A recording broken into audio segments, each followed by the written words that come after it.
खुलुमबाय बे बुब्लियाव आं बे भिडिअखौ बानायनो सानाखैमोन नाथाय इउपिपिएलनि सानैसो नंखाय बाखाय फेसबुक पेज सलायग्रा दलाय बिद्द बिटिआर बि बोथोरनो सानैसोल'थारसै इउपिपिएलनि दिनै नंबां जाबां नंखाय बाखाय खौरां फोसावग्रा बे सानैसोल'थारसै दा बेयो मा होननानै बुंदों हाग्रामायाथ' जाम्बासो बियो एखेबारे महामुर्ख हाग्रामाया बिथांनि इन्टेलेक्चुएल टप मस्ट बिपिएफ इन्टेलेक्चुएल दङब्ला नोंथांमोननि चेनेलाव बेखौ डिबेट खालामनो थाखाय आं दिनै खावलायदों नोंथांमोना दिनै लोगो मोनोबा बावैसोनो नोंथांमोननि चेनेलाव डिबेट खालामनो थाखाय बे बेलायावहाय आं बिथांमोनखौ चेलेन्ज खालामबाय फेरेंगा मा होनदों नोङो फन डिबेट खालामदा आरो मा होनदों नोङो हाग्रामाया जाम्बासो आरो महामुर्ख नोंसोरखौ बेयावहाय गोरोबथा खालामनो थाखाय सोर नोंथांमोननि हाग्रायाव थांनानै मेडिएटर थिनहरनानै नोंथांमोनखौ बेबायदि पिस प्रसेस जिथु पिस टक खालामनो थाखाय लेंहरामोन नोंसोरसो नोंथांमोननि माखासे जि आयदाखौ लाना जि साबजेक्टखौ लानानै जि आर्टिकल्सनि दहाय लानानै जि क्लजेसफोरखौ एमअएस आव लिरगोन नोंसिनि ड्राफ्टिंआसो बेवहाय मिस जादों किन्तु नोंथांमोनखौ हाग्रानिफ्राय लाबोनायाव नोंथांमोनखौ मिडिएटर थिनहरनानै सरकारजों सावरायहोनायनि बेला गासैखौबो हाग्रामा महिलारि बिथाङा मावदों आरो दिनै नोंथाङा बिथांखौ हाग्रामाया जाम्बासो बिथाङा महामुर्ख बेबायदि होननो थाखाय नोंथाङा राइट्स गैया मोनथिबाय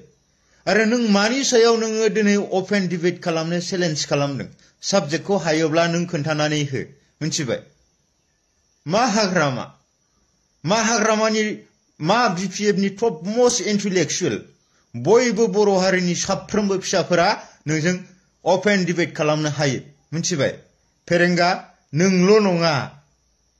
नट अनलि इउ ओके नोंल' नङा फेरेंगा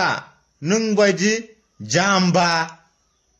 नोंनिफ्राय सियान मेरला गोरोंसिन मानसि दं मोनथिबाय फेरेंगा नों माखौ लानानै जों दुगा जादों नैबे क्लिपआनो बे समाव फेरेंगाया हाग्रामा महिलारि बिथांखौ बायदि मुं सुनानै मिडिया स्टेटमेन्ट होदोंमोन बेखौ खोनानानै आं न'निफ्राय बे भिडिअखौ बानायदोंमोन दा बेवहाय बिसोर नंखाय बाखाय खौरां फोसावग्राखाय माने नंखायखौनो बेबायदि मुं सुनो साजायनो बिसोर बेबायदि बानायो जायनि फलाव बिथांमोनहा नंखाय नालाय बिथांमोननि प्रफाइलफोराबो लक खालामनाय ना सावगारि दं ना मा दं दा बेयावनो नोंथांमोना बुजियो जे बिसोर नंगुबै नङा गावनि मोखांफोरखौ रिभिल खालामनो हाया दिन्थिनो हाया दा बेवहाय मा बिथांमोनखौ नोंथांमोना मोनथिना लानाया मोजां बिथांमोननि खौराङा मोनसेबो सैथो नङा दा दिनै आं बे दलाय बिद्द बिटिआर लांसुनिया बि बोथोर बिथांमोनखौ बुंदों दिनै इउपिपिएलनि जेनेरेल सेक्रेटारि राजु नार्जारि बिथाङानो प्रमद बर'नि जिथु थगायनाय गोखा खायलानि रोसिखौ मोनजाबाय दिनै बिथाङा इउपिपिएलनि जेनेरेल सेक्रेटारि जानानैब्लाबो बिथाङा दिनै आफसुस जादों रिग्रेट जादों आं मा गोरोन्थि मावफ्लांखो आरो जाय समाव बिथाङा जेनेरेल सेक्रेटारि जानोनो गोसो गैयामोन बै समाव बिथाङा गाव मोनथिख्लाबै प्रमद बर' बिथांजों जेनेरेल सेक्रेटारि पार्टी जादों दा पार्टिबाय जाबाय राजु नार्जारि बिथां साराबो गाव जेनेरेल सेक्रेटारि जालायनायलाय बिथाङाबो बै समनिफ्रायनो एमसिएलए गेलेनो गोसो दंमोन एमएलए गेलेनो गोसो दंमोन एमपि इलेक्सन एमपि बिजाथि महरै गसंनो गोसो दंमोन नाथाय प्रमद बर' बायदिया गावनि लोगो जेनेरेल सेक्रेटारि बिथांनोनो दिनै खनसे नङा खनथामसिम थगायबाय एमसिएलएखौनो होदोंना एमएलएनि थाखाय टिकेट होदोंना ना रिसेन्टलि जानानै थांनाय दाख्लै 2025 मायथाइनि एमपि बिसायख'थि बेनिनो बिथाङा टिकेट होखो जेबो होआखैसै दा जायनि फलाव गाव गोसोआव सुजुनाय आदुदुलि नों आंनि आदुदुलि ना मा गान खनबाय बियो जाउनाव बिथाङा मा जानोसैनो आबादारि जानानै जिउ खुंनोसैनो दा बेसेबां बिथाङा प्रमद बर'नि सायाव एक्सपेक्टेशन लाखिदोंमोन, हक दंमोन आंबो सामडे MCLA नङाब्लाबो MLA नङाब्लाबो MP जानो मोनगोन खाबुखौ प्रमद बर' बिथाङा होगोन होननानै, नाथाय थगायजाबाय। लोगोसेनो आरो बे प्रमद बर' बायदि इउपिएल सरकारा जाय जेरावहाय आखाइ गैयै आथिं गैयै सासे हिनजावसा गथ'नो साकरि होगोन होननानै खोथा होबाय, नाथाय दिनैसिमबो बै सासे देहायारि नोरजिया हिनजावसाया दिनैसिमबो 6 दान बारलांबाय बिथांमोननि साकरिखौ आसा खालाम नेयै सारमोनहा बायदेवमोनहा आंनो गमामायैनो साकरि होमारगोन खोमा साननानै, नाथाय बिथाङा दिनै प्रेस मिटनि गेजेरजों बिथाङा बुंथिनानै लानांगौ जाबाय। लोगोसेनो जाय समाव जोंनि बारग' NDP बिथां जनक एन जोंसार बिथांमोनखौ अबथिरायै सोरनिबा फाव फान्दायनायजों बिथांमोनखौ अबथिरायै जिउ फोजोबबाय। बेस्रा बै दुखुथिया जनक आरो जोंसारनि न'खरनो दिनैनि सोलिफु समनि प्रमद बर' दैदेननाय इउपिएल बा BTC सरकारा बिथांमोननि न'खराव साकरि होगोन होननानै खोथा होदोंमोन, नाथाय दिनैसिमबो साकरि होआखैसै। अब्ला बैबायदि प्रमद बर' बायदिखौ सोर फोथायबावनो? दा बेखायनो सानैसोल' दंसै, बै लांसुनिया जाय दलाय बिटिआर बोथोर बै पेजफोरखौ सलायग्रा बै एडमिन जाम्बा लांसुनियाफोरा। स' आं बेखिनिखौ बुंबाय। नोंसोरबो फैनोबा फै, जों अनलायनानै जागोन। नोंथांमोननि बायदि बै प्रमद बर' बायदि थगायसुला फोथाय खेबस' जोंनि हाग्रामा महिलारि बिथाङा नङा। दिनै हाग्रामा महिलारि बिथाङा बयखौबो गावनि आंगोनि होननानै बजबना लानो हानाय दङ, नोंथांमोननि प्रमद बर' बायदि नङा। He is a liar. That's it. Don't believe him. Okay? दा बेखायनो इउपिएल दोलोखौ BTCनि साफ्रोमबो सुबुङानो बा साफ्रोमबो भटार राइट्स गोनां बिथांमोनानो प्रमद बर' दैदेननाय इउपिएल दोलोखौ सुखुला। बरन्स दिनै BTCआव प्रमद बर'नि इउपिएल सरकार दं, थेवब्लाबो बै इउपिएल दोलोखौ नागारनानै दिनै BPF दोलोआव जेब्लायबो लैहोर जुगदान जाबाय थानाय सावगारिफोरखौ नोंथांमोना नुनो मोनदों। अब्ला बिनिफ्राय नोंथांमोना मा बुजिखो? आरो बोरै फोथायनो प्रमद बर' बायदिखौ जाय मानसिया MLAबो जाया MPबो जाया, आं नोंथांमोननि गादिखौ आं सेनानै लाया होननाय बैबायदि मानसिया नांगौ जायोब्ला आङो आनै मादै आमाइमोनजों आंनि जोनोम गामि सौरागुरि गामियाव थांनानै आं रायजो जाहैगोन होननानै बुंनाय मानसिया दा बिटिआरनि CEM जाबाय मोजांखौनो मावदो। नाथाय जाय उदां बदले नङाब्ला सहि होआ, जाय गफुर सनितपुर बिस्वनाथआ हाबाब्ला जों सहि होआ होनग्रा बेबायदि सासे व्यक्तिया दिनै मिडिया स्टेटमेन्टफोरनि गेजेराव मा होनबाय? जाय BTC एकर्डनि गेजेरजों माखासे पावार एन्ड फांसनफोरखौ मोनबोफायाखैमोन, बैखौ बारायनायानो आंनि थांखिमोन।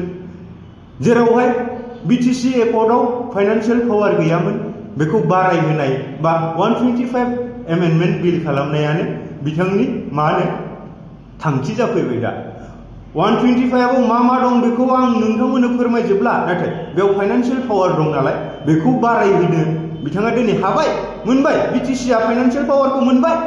बरन्स BTCआव जिथु 40टा ट्रान्सफार साबजेक्ट मोनदोंमोन, बेखौबो दिनै आसाम सरकारनो हरफिनजोब्बाय। आरो गोबां नांगौमोन। दिनै जोंनि बर' हारिनि सासे गेदेमा बा बर' हारिनि सासे लिडार, जाय लिडारा दिनै आसाम एसेम्ब्लिनि बिथाङा स्पिकार जानानै दङ, बिथां बिश्वजित दैमारी बिथाङा माखासे BTCनि पावार एन्ड फांसन आरो BTCखौ लोरबां थोरबां खालामफिननो नागिरनायखौ बिथाङा डक्टर हिमन्त बिश्व शर्मा बिथांजों सावरायनायनि गेजेरजों एसेब्लाबो लाखिफिननो हाबाय। खिन्थु थांनायाथ' थांनाय 17टा साबजेक्टआथ' थांखाथारबाय, आसाम सरकारा लाफिनखाथारबाय। दा बेवहाय नोंथांमोननो फोरमायनोब्ला लेन्ड एन्ड रेभिनिउखौथ' लांखाथारबाय, ट्रान्सपर्ट बेखौथ' लांखाथारबाय, मानोना BTCआव बेफोरनि रेभिनिउआनो थाला। दा अब्ला बेखौबो लाङाखै होनबाय थायो। दा बैखौ हमथानो जोंनि माखासे दलीय आफादफोराबो बुंथेसैलायना लाङाखै मायाखै होननानै बैसोरजोंनो दाउ दुलाबाथा होनायाव हो होनबा हो होनफाग्राफोरबो दंना जोंना बेबायदि आरो दा बेखाय आं मा बुंदों दिनै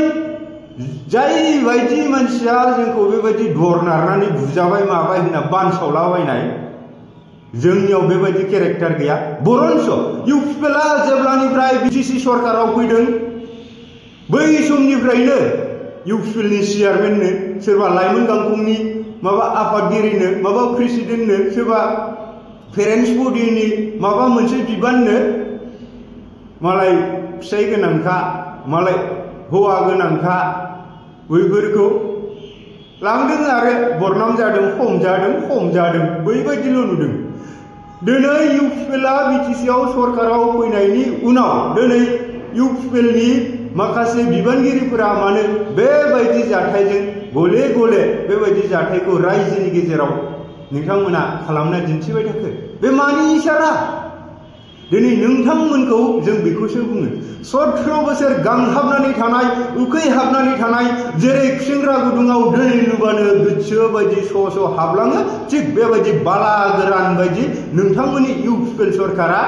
खनसे सुजुग आरो सुबिदा मोननायावनो जेरै मोन्दों एरै सोदों जायजों मोन्दों एरै सोरबा हिनजावफोरजों सोमोन्दो लादों थिग बेबायदि जादों नाथाय जोंनियाव बेबायदि केरेक्टार गैया दिनै नोंथांमोना खैथा चेयारमेन हमजाखो खैथा मा बिबानगिरिफोर हमजाखो आयौ लासिं सिं जायनि फलाव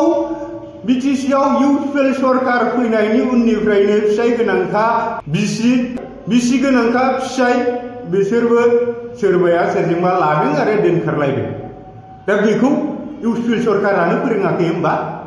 नोंथांमोना सरकाराव फैनाय लोगो लोगो सोरजों मा आबि जाबि खालामलायनानै हमजायो स' बयबो सोलोंजोब्बाय बिटिसिआव इउपिपिएल सरकार फैनायनि उननिफ्राय बेबायदि न'खर गोनांखा गथ' गथाय गोनांखा हौवा हिनजावफोरा सोरबा आदै मादै मोनाबो दोनखारलायबाय जाउनाव बै गथ' गथायनि फिउचारा नस्थ' जाबाय बेफोरखौ सोर हमथागोन दाना सोर हमथागोन मोनसे सरकारा जुदि बिनि सायावबो तदन्त